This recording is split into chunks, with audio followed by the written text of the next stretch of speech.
العالمين وصلى الله على سيدنا محمد وآله الطيبين الطاهرين اللهم صل على محمد وآل محمد وجل فرجهم. We continue with our surahs of Falaq and Nas.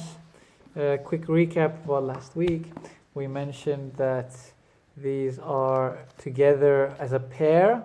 That's why we choose to do them as a pair, because they're often seen as like the ending dua of the Quran. So just like this Quran starts with the dua of Surah Al-Fatiha, where we ask for Allah for guidance, it ends with the dua of not being led astray after guidance. So after we found the guidance, رَبَّنَا لَا تُزِغْ قُلُوبَنَا بَعْدَ إِذْ هَدَيْتَنَا. Oh our Lord, do not let us go astray after you have guided us. So now that we've read the Quran and we've seen the truth of it, Ya Allah, don't let shaitan come and make us forget the realities that we have come across here. Don't let other people, shaitans of not just jinn, shaitan of ins, make us forget the reality of what we are, or twist the words of God, change their meaning. So an isti'adha meaning seeking refuge with Allah subhanahu wa ta'ala from the shayateen. And we talked at length about the meaning of isti'adha and the benefits of isti'adha.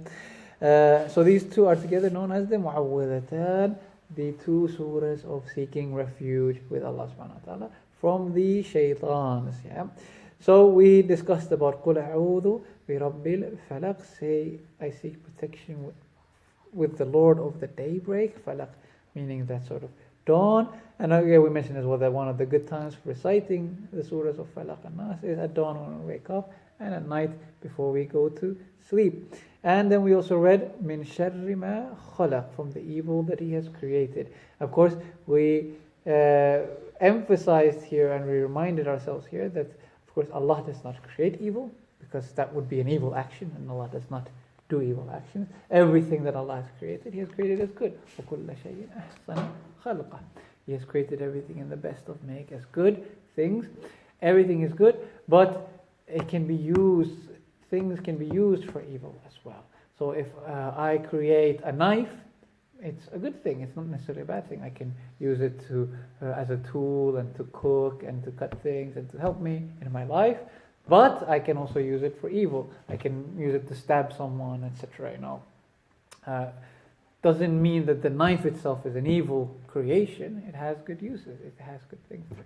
So, min sharri ma khalaq means from the evil ones in His creation. So He's created everything good, but some of them choose to go down the path of evil because they have been given the free will. So of course we talked as well about that is it bad that we have free will? Is it an evil thing that we have been given the free will to do evil? No.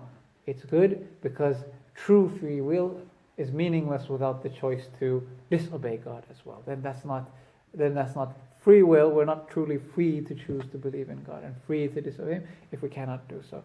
We are then compulsed to believe. We are forced to believe, forced to obey. And that is much less in status. That's why the angels had to bow down to man, because we could rise up in stations of understanding and knowledge because of our capacity to choose to disobey Allah subhanahu wa ta'ala, to choose to believe in Him. Yeah? So that choice brings about the true merit. Someone is meritorious and deserving of praise when, of course, good is defined by Allah al-Hilli as that action which deserves to be praised.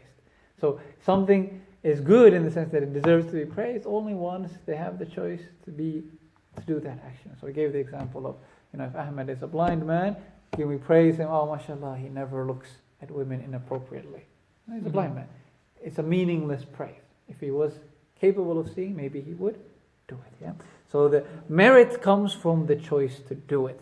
I don't want to go too long because we don't have much time today into the discussion of course, here would be good time to talk about the sort of problem of evil. Why does evil even exist in the world, etc., etc. Because many bring this as a counter argument to Allah subhanahu wa ta'ala, but maybe we come across that topic at some other point, or we have it as a discussion at some point. But because of constraint of time today, we'll sort of skip over that. Of course, it's a very important topic and an important question to be answered. But I've talked about it before in other lectures in theology. Maybe some of you have been to those courses. So no need to repeat that either in that sense. Okay, so we continue. وَمِن شَرِّ مَا خَلَقَ, of course, not that he created evil, but that some in his creation chose evil. So those evil ones amongst his creation. So maybe this translation is a bit from the evil of what he has created. It's a bit maybe not giving us the good understanding of it. Yeah, from the evil ones in his creation is a better, I think, more appropriate. But of course, both need. Always the translation requires a bit of thinking as well. وَمِن شَرِّ غَاسِقٍ إِذَا وَقَبَ, and from the evil of the dark night when it settles. So of course, غَاسِق comes from غَسَقَ, which means that sort of darkest time of the night, as we have in the Quran, أَقِمِ الصَّلَاةَ لِدُلُوكِ الشَّمْسِ إِلَى غَسَقِ اللَّيْلِ, and upkeep the prayers from the duluk al-shams, from the sort of midday until the ghasaq al-layl, the darkest part of the night. Ghasaq al-layl, the darkest part of the night, the midnight. So when our Maghrib and Isha prayers become qada, is at midnight, isn't it? Shar'i midnight, not 12 o'clock a.m., 12 a.m., but 12 hours after the sort of dhuhr, midday. Again, which is not always 12 o'clock. It could be 12 or 1 even when we have daylight saving time, etc. Yeah?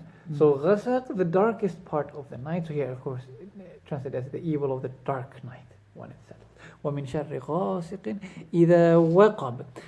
Waqab here is translated as settled.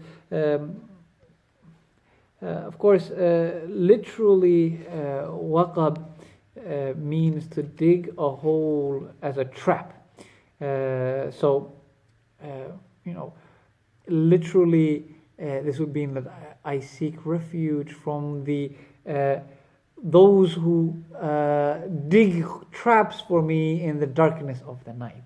So, of course, night is that time when usually, of course, people who have evil intentions, in language we speak of them as sneaking up in the darkness, isn't it? Slinking about in shadows. This is kind of language we're using. Shadows and darkness are associated with doing evil actions. This is the time when usually like bandits and thieves and robbers and murderers will operate, isn't it? In the darkness of the night, in the cover of the darkness. So night we associate it automatically. Or even before that, if we go back to like our very primitive stages of humanity, night was the time when predators would come. We as human beings would be afraid of the night because afraid of the dark.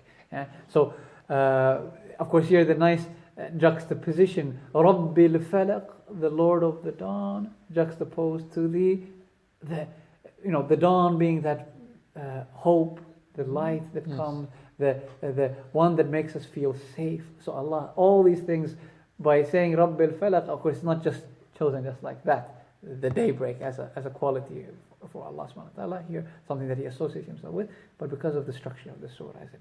So Allah is seen as that hope and the light and the safety, and on the other hand we have the darkness of the night, where these predators come, where these animals who want to eat us, where these murderers and thieves, people want to harm us, bandits, these are lurking about, the terrors of the night, isn't it? So I seek refuge from these ones who want to come and harm me. Of course, another meaning that's mentioned for waqab is nufud, sort of to penetrate into, to seek influence through subterfuge, and that has to do with the next verse as well. The idea of the next verse of people who speak evil things through a language, through saying some things, try to affect evilly on others, try to create traps and pitfalls for others through their words. So this sort of evil influence of words. So that's emphasized here as well, how dangerous the words that we use can be as well. So from the evil of the dark night when it settles, perhaps like from the evil of the dark night when it penetrates, or when it creates pitfalls and traps and so on and so forth. More literal translation, perhaps here.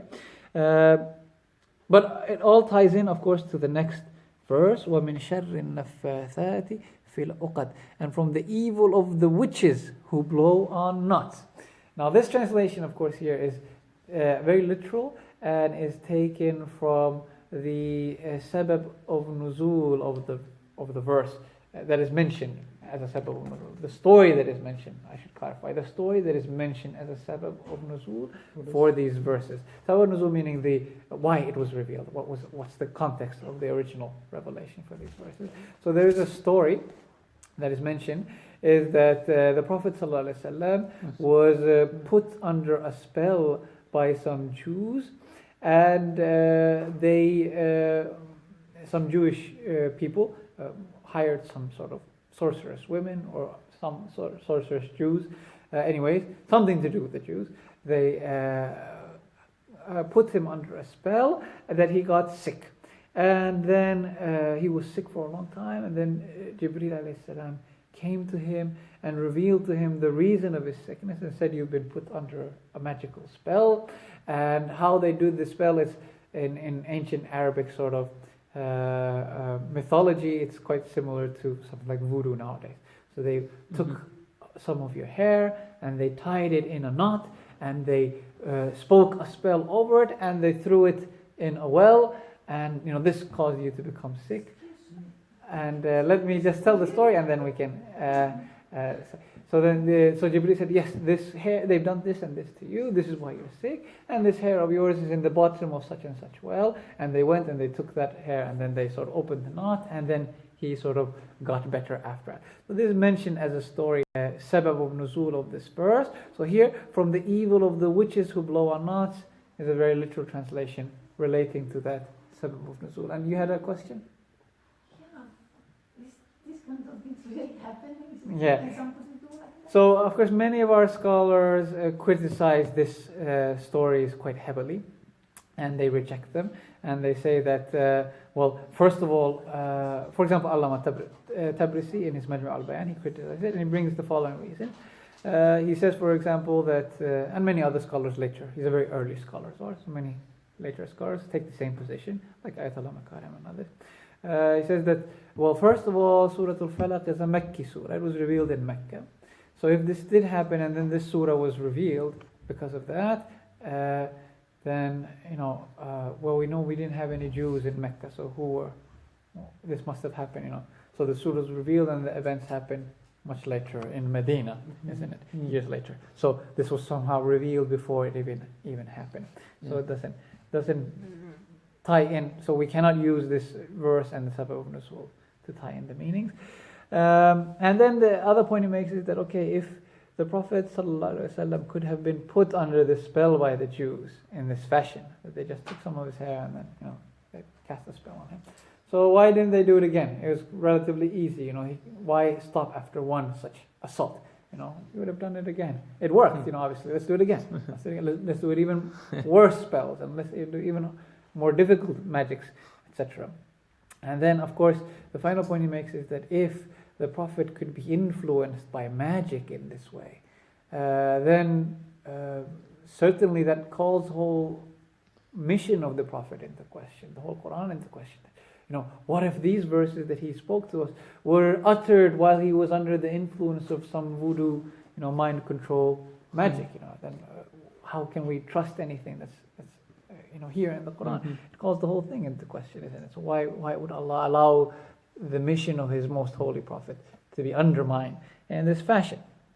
So many of our scholars say that no, there is a much better meaning that is much more in context with the rest of the verses as well.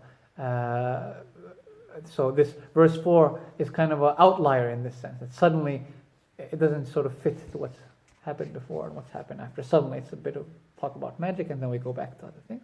So they say that no, nafathat, of course, literally means to blow into, literally means to drool, but has the meaning of nafkh as well, to blow into something. So nafathat, the women who, of course, it's a nafatha. When we talk about a person talking, it's a very rude way of speaking. So what did you spit out? In other words, because it has the meaning of jewel. So if I tell someone, spit it out, what am I saying? I'm saying like talk, but not in a nice way. So something nice, not nice, is coming out of your mouth. This is when we're talking about someone talking and we say nafatha, he said something. When finished, we say mitasul kiswatu. Whatever spit brought into his mouth, he uttered it. He didn't, without sort of pausing to think about it. Spewed it. He spewed it out. He spewed some nonsense. We say in English. Spewed some venom. He spat out something vile. So nafatha literally means to speak in evil ways, in vile ways. Fil uqad, of course, aqd literally means a knot. So that's why, for example, when two people get married, even in English we say they tied the knot, isn't it? They tied the knot. So this saying in Finnish as well, solmi vat avioliiton. They tied the marriage. So the same idea is there in most languages, at least in these three languages. I don't know most, but in other languages as well. So in Arabic, aqd literally means to tie a knot, but it has the meaning of marriage as well. So aqd. In marriage, when we speak about marriage in Arabic, we use the word aqd, the tie of marriage. So here it will mean وَمِنْ شَرِّ النَّفَّاثَاتِ فِي الْعُقَدِ, from those who spew vile words into the marriages of others. So those, and of course naffathat is feminine, so it's emphasizing those women who spew this. So this is a quality that oftentimes we find that some women have, that they will, because of course, what comes in the next verse about min sharri hasidin, because they have some sort of jealousy, they will start talking evil about other people, start spreading rumors. She did so and so. He's like this and this. Start spreading rumors, doing ghiba, backbiting, saying evil things, creating sort of misery in the lives of others, tearing apart marriages, and so on and so forth. Interesting. Yeah. The word ukad, it also rhymes with ukda. Like there is uqdat al-nikah. Yeah, it's the same. In Urdu we say ukda, like some hatred. I think it is from Arabic. Yes. That has that meaning as well. Yeah. It's in Farsi as well. You kind of like tie yourself in a knot because of anger. In English we say, don't tie yourself up in a knot. If someone gets angry, they have the same expression as well. Yeah, but that has nothing to do with these. Okay. But yeah, here of course it's mentioned as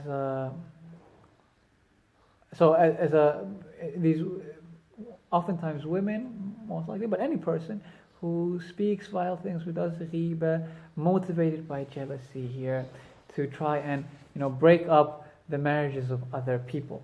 We're running out of time. Maybe we just finished with Falaq today. But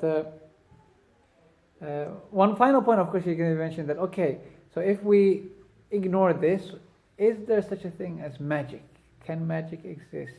So we want to reject this, the story about these women casting a spell on the Prophet for the reasons that we mentioned, because it's a Makki surah, and then if they could influence him by magic, why wouldn't they do it again? But what about magic in general? We talked about last week about possession by shaitan, and we said that from the Quran, Allah says that إِنَّمَا سُلْطَانُهُ عَلَى الَّذِينَ يَتَوَلَّوْنَهُ, that he can only gain influence over people who go after him, and also that his only power is the power of whispering, and so on and so forth. So we mentioned about satanic possession, that from a Quranic perspective, it doesn't seem to have any sort of basis, this sort of idea of being possessed by shaitan or by some jinn. What about magic? Well, we have in verse 102 of Surah Al-Baqarah mention of magic in the Quran. There's a few other mentions, like about the magicians of Pharaoh and so on and so forth, but this is the sort of central one. So verse 102 of Surah Al-Baqarah, وَمَا كَفَرَ سُلَيْمَانُ وَلَكِنَّ الشَّيَاطِينَ كَفَرُوا. No, however, Sulaiman did not disbelieve, rather the devils disbelieved, or were deniers. يُعَلِّمُونَ النَّاسَ السِّحْرَ, they taught people sihr, magic. وَمَا أُنزِلَ عَلَى الْمَلِكَيْنِ بِبَابِلَ هَارُوتَ وَمَارُوتَ, and that which was revealed to the angels in Babylon, Harut and Marut. وَمَا يُعَلِّمَانِ مِنْ أَحَدٍ حتى يقول إنما نحن فتنة فلا تكفر. And they did not teach anyone from this sort of magic without telling them first, warning them first, that we are sent as a trial. So what we're teaching is not something you should be trying to learn. So do not go after it, do not disbelieve in Allah by going after this magic. And then he gives the example, and this is the important thing. فَيَتَعَلَّمُونَ مِنْهُمَا مَا يُفَرِّقُونَ بِهِ بَيْنَ الْمَرْءِ وَزَوْجِ. And they learn from them too, how to create division between a man and his spouse, or a person and his spouse. So between a husband and wife, so to speak. So the sort of description that's given for marriage is quite the description that's given for magic is quite in line with the description given here as well. So this influence where you try to this sort of method by which you try to influence the marriages of others, trying to break up couples, trying to create division amongst people. So maybe in that sense, what's considered magic is this sort of method of engaging, as we said, to create waqaba, to create these pitfalls, to dig these holes, to penetrate into the lives of others, to through evil means to sneak your way into the lives of others and try to create division, try to create unhappiness in their lives. And of course, that's one of the very important lessons here. You said, of course, the primary benefit of isti'adah is that we remind ourselves of what's actually going on, as we spoke last week. Remind ourselves of what's really happening. So if, for example, and this is one of the big dangers that we have nowadays, is that, and one of the big causes of unhappiness in many people's marriages is this sort of comparing yourself to others, allowing yourself to be influenced by them. So and so has this kind of house. Why can't we get that kind of house? Did you know so and so buys his wife roses every week? When was the last time I got roses? Or did you know so and so's wife makes 3 meals a day for him? 2 different kinds of food every time he eats. Every time he comes home, she's made the food ready and put the kids to bed. And why don't you like this sort of min sharri hasidin idha hasad, the vileness of jealousy, that we allow these sort of influences to speak. Or in a more general way, he's got such a good-looking husband. He's got such a good-looking wife. Why is my wife so plain? This is, if we recognize it, this is from shaitan. This is from Iblis. This comparing myself to others, allowing the evil influence of jealousy to sneak into my life. If I recognize this is from shaitan, we said that's already the majority of the battle won. So I remind myself, no, this is a makr shaitan. Shaitan is trying to gain influence over my life. Why should I be unhappy? Alhamdulillah, she's got all these good qualities. I don't know the other things about their life. He might do this thing, but maybe he does something else that's not nice. Maybe she might do this thing, but maybe she does something else. She doesn't do these other things that are nice, for her husband, and so on and so on. So, don't compare yourself. Remind yourself. Try to be thankful. Remember, this is shaitan. He's coming there, what? To take me out of that happiness. That's why Allah keeps bringing up Adam alayhi salam, isn't it? That Adam, you were happy. You had everything you wanted in إِنَّكَ لَا تَجُعُ فِيهَا وَلَا تَعْرَى. You were not ever in hunger or in want in that heaven. You had everything you wanted. Why did you let shaitan come in and influence you? Oh, but you don't have this. This is missing in your life. Get this extra thing in your life. And then when you start fixating on that, you forget about all the other blessings, and everything else becomes like ash in your life, isn't it? It loses its flavor. So try to remind ourselves, now when we read Surah Falaq, and that's why it's such a good surah, so recommended that we read it constantly, that we read it every morning, every night. Remind ourselves, every time I wake up, every time before I go to sleep, alhamdulillah, all the blessings I have, and may Allah keep me thankful, may Allah keep me in the state of remembering the blessings and not letting shaitan make me forget. رَبَّنَا لَا تُزِغْ قُلُوبَنَا بَعْدَ إِذْ هَدَيْتَنَا. Oh Lord, do not let us go astray after you have guided us. إِنَّكَ أَنْتَ الْوَهَّابُ. You are the giver. You've given me so much. Don't let me forget what you have given me. وآخر دعوانا أن الحمد لله رب العالمين وصلى الله على سيدنا محمد وآله الطيبين الطاهرين. Allahumma salli ala Muhammad wa ali Muhammad wajil farja. I just stopped the recording now. I can ask you. No tawfiq. Why do in the books of jurisprudence, why do they mention the word magic? They could basic magic in the sense of the So word. this is just something I said. Of course, many say that there is some types of magic. Yeah, but I'm a bit more skeptical maybe. Yeah, because I mean most of the mainstream of the scholars, for example, let's say Sistani or Khamenei or I don't know. I've not read anywhere else. But if you read the books of jurisprudence, the Fatawa, they mention the word magic. It's literally mentioned magic. So why do they say magic instead? If it wasn't some supernatural thing, then they could. If it's this whimsical, it's the whims and the whispers, then they could just use the word instead of magic. They could just use the word whims and. So of course, many have the opinion there is some types of magic. Yeah. I just pointed out that in the Quran, when it describes magic, the only effect that it describes for it is causing divisions in families. Mm-hmm. So I wanted to clarify that the Quranic concept of magic isn't what someone thinks to shoot lightning bolts out of your eyes or something like that, or fireballs from your fingers. It's not. No. It's not the Quranic description of magic. The Quranic description of magic is influencing in an evil way the lives of others, creating division in the lives of others. Yeah. So when they use the word magic, what kind of there is this one school of thought or the scholars which completely reject it, right? That there is no such thing like supernatural thing. It's just the whims and the whispers of people who try to create divisions. But there must be a thought which actually agrees to the fact that there is some kind of an effect or some power or supernatural thing. So what explanation or what justification and sources do they bring about to justify their thoughts claims and their opinions? All what the do they narrations bring? that we have, someone casts such and such a spell. Really? Yeah. Okay. And do they have proof? Maybe too Western for these things. Yeah. But do they have explanations from the Quran for it? So the Quran talks about sihr, isn't it? Yeah. Uh-huh. But it doesn't give, as I said, these sort of explanations. So the Quran, when it talks about sihr, the clearest verse 1 of Surah Al-Baqarah talks about causing divisions.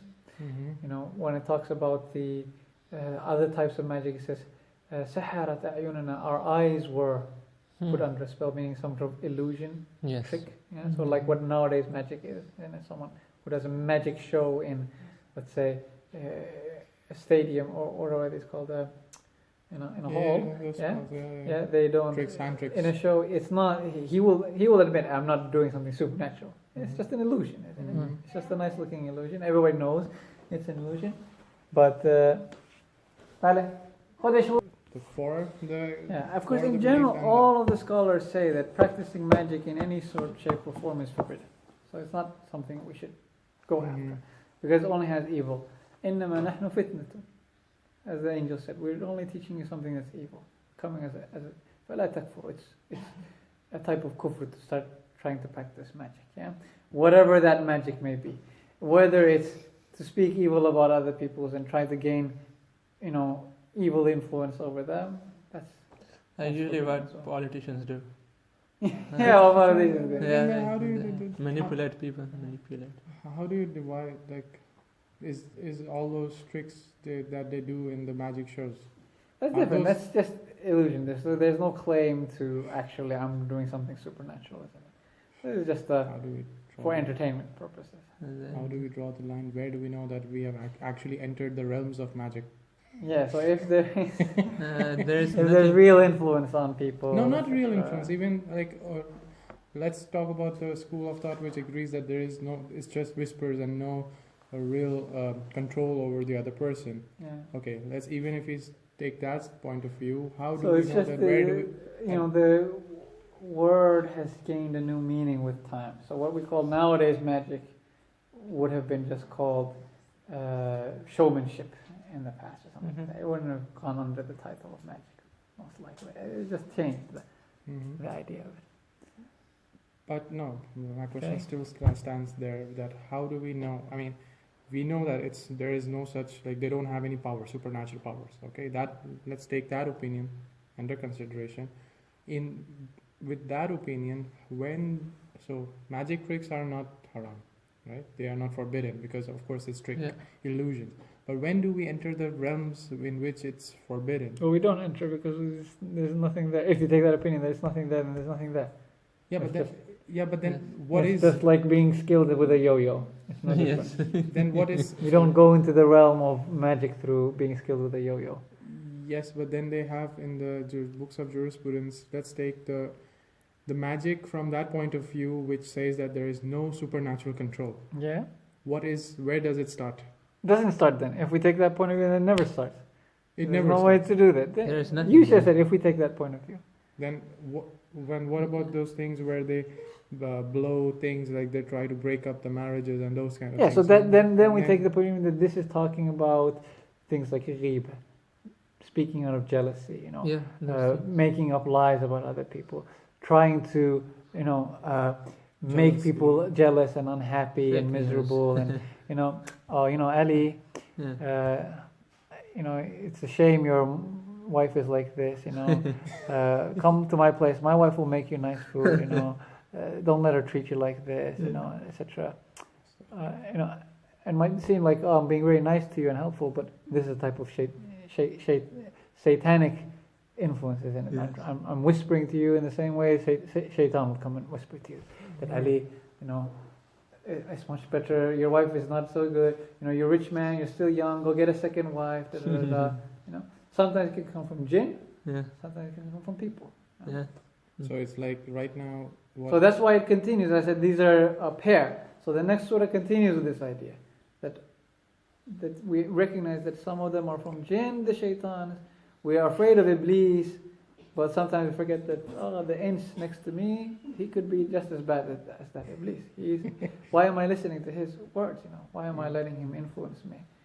He's following the path of that guy. And it might sound right. Shaitan doesn't come to you in an evil way. It's showing to himself that he's evil. As I said, he comes to you and it seems nice what he's saying. When he came to Adam, he didn't say, eat this tree and you'll be cursed. Or eat this tree and you'll be driven out of paradise. No, he said, eat this tree, you get some nice stuff. He kept all the nice stuff from you. This is the nice one. If you eat this, you'll realize what actually enjoyment is. You haven't even seen what's good yet. Creating that feeling that, even though I have everything is okay in my life now, I still feel unhappy.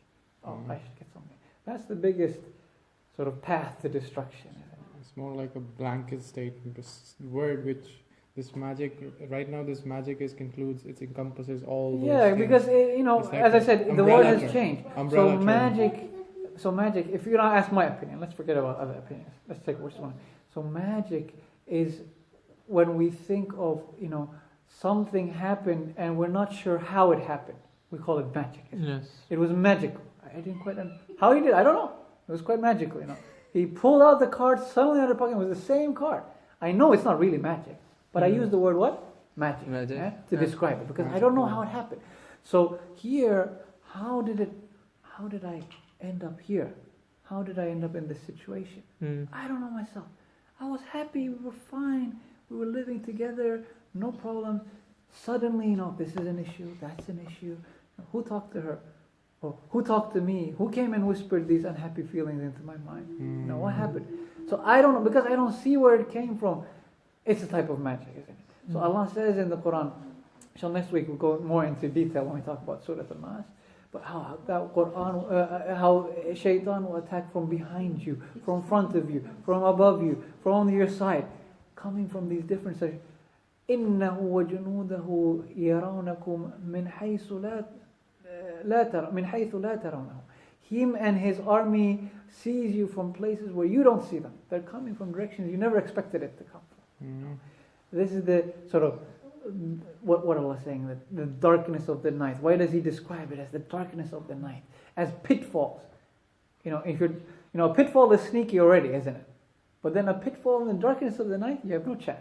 You're going to fall into it. You're just walking. I'm just walking home, and then suddenly there's a trap that I don't see. In this, He's trying to describe that, this is going to come. These attacks from shaitan are going to come from places you're never going to expect that it's coming from. It's going to come from direction you never thought it was coming. So it seems like magic. How did it happen? How did I end up here? How am I in this mess now?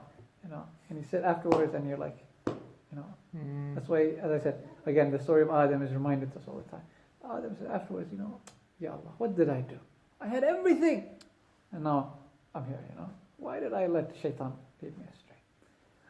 That's if you take my opinion, no magic, but it's described, in the language of magic because of the nature of the attack, the sneakiness, the subterfuge, the underhandedness. This is what all of the stuff we associate with magic, isn't it? It's sneaky, it's sleight of hand, it's moving quickly and fastly, illusions, smoke and mirrors, all these things. Promising something that's not really there. So as I said, magic has evolved in time. So now when we say magic, we think of some show in Las Vegas. Back then they might have said magic, they might have thought of someone who shoots fireballs. But in general, what's tying it all together, why are we still calling it all magic? Because it happens in a way we don't understand what's happening. Jazakallah, Abbas. Sorry, boys club, yeah. Gentlemen first, as we say.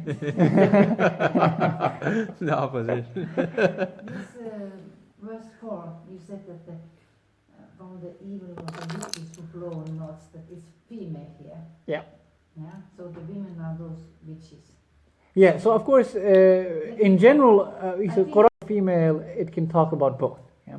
Usually, when it emphasizes one over the other, when it might say, rijalun who do such and such, men who do such and such thing, or when it uses female to describe something, women who do such and such a thing, it usually is because it wants to say that there's more prevalence of this happening amongst one than the other. So there's more prevalence of backbiting, of jealousy amongst women than there is amongst men. Men are more, by their nature, more happy to just, like everything is fine. I don't need any changes in my life. I stay on the same track that everything's going on. Whereas women more are looking for something new, sometimes a bit of change, etc. etc. Of course, men have different things as well. But in general, this sort of problem of backbiting, of ghiba, of talking about others, this is something, because it occurs more amongst women, it's more sort of emphasized here. But no, men can do ghiba as well. Men can talk evil. Men can be jealous as well, etc. Yeah. So on the verse 5, you said that from the evil of the envious one, when he envies, but here's he. Yeah. So I said, male and female. Of course, generally Quran uses always male to describe, because in Arabic language, if I have a group of people, men and women mixed, I use the male pronoun for them. I say they men. Yeah. So if I'm talking about you in Arabic, I would say hum or antum, which are the male pronouns. Yeah. If you're mixed. If you're only women, then I use the female pronoun. So antunna is you women over there. So, but then in the Quran, usually when it uses male just to describe men and women in general. Sometimes it will on purpose emphasize that both men and women, innal mu'minina wal mu'minat, believing men and believing women, because it wants to deny, some people say that, okay, women can't go to heaven, or women have less rights, or women are, spiritually less equal than men. It will say, no, both believing men and women will have their reward in the hereafter. So it emphasizes both. Or sometimes it says, رِجَالٌ لَا تُلْهِيهِمْ تِجَارَةٌ وَلَا بَيْعٌ in Surah An-Nur. The men who are not distracted by trade and by anything else of this world from worshipping God. Why does it emphasize men? Because of course men, those highest stations of spirituality, men have reached them more often than women. So the station of prophets is the men who have reached these status. So it emphasizes the men. Yeah. And some places it will emphasize the women. Like here it's emphasizing the women, as I said, because women might do ghiba more often. Yeah. So it's just an added emphasis to, but it means everyone, we men might do ghiba just as well. We have to be just as careful of not backbiting, or not being jealous, and so on and so forth. And then one suggestion. The Quran doesn't care about 21st century ideas of gender equality. It has its own. It has. No, I'm not wrong. Not that the Quran doesn't believe in gender equality. It does. The 21st century idea of gender equality. Yeah. Because the 21st century, we've gone down a strange path nowadays. We want to say that we want to eliminate the differences. Whereas Quran says, no, there's differences. Men and women are different by their very nature.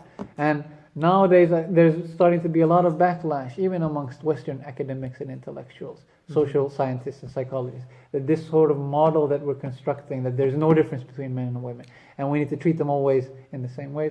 It's a nonsense model that doesn't follow reality, and it leads to a lot of unhappiness in people's lives. One of the reasons they point out that why, for example, marriages are failing so often, why people feel very unhappy in their marriages, is because those traditional gender roles have gone.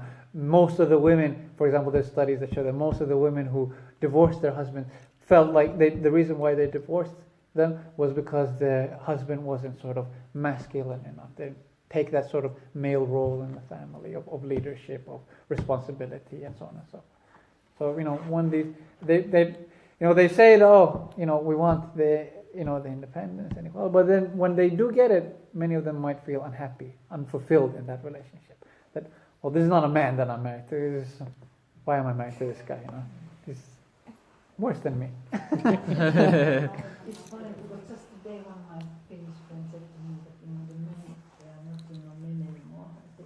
Yeah, so for many it's a source of unhappiness, isn't it? So the Quran does, as I said, it believes in gender equality for sure, but it doesn't believe in the 21st century notion of gender equality, which is under debate, of course. Now speaking for gender equality, now I have a suggestion for this group. Okay.